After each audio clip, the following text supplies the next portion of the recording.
I'm joined now by recruiters Glenn Roundtree and Isabel Robinson with Methodist Foster Care for the Monroe and Shreveport regions. Glenn and Isabel, thank you so much for joining us. It's great to have you. Thank you for having us. We really appreciate it. Glenn, I'm going to start with you. Describe therapeutic foster care. Give us the definition of what it is. Great, that's a great question. So therapeutic foster care is an extra level of service and support that we provide for the children of Louisiana that are in the foster care system. Now, on any given day in Louisiana, there's about 4,000 foster kids and there's about 1,700 homes.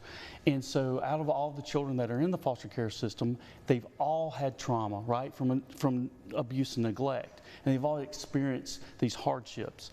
And so the children that we serve has had a little bit higher level of trauma, so they need a little bit extra, right? They need a little bit of extra support, a little extra service, and Methodist Foster Care provides that for these children.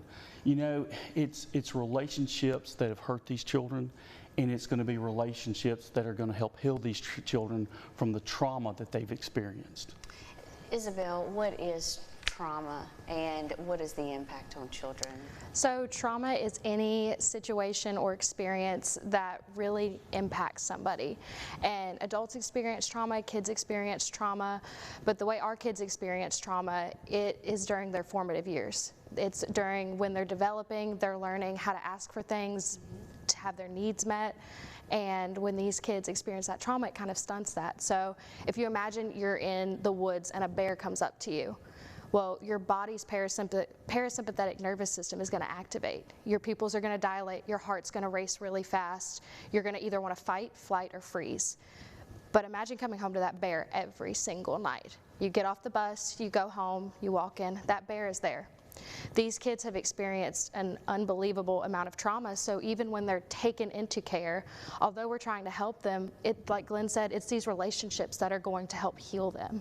So it's the job of our therapeutic foster parents not to make them forget trauma, but to help them learn and grow and be the best that they can be. They've never had someone that met their needs. They've never had someone who's listened. They've never been taught how to speak up for themselves.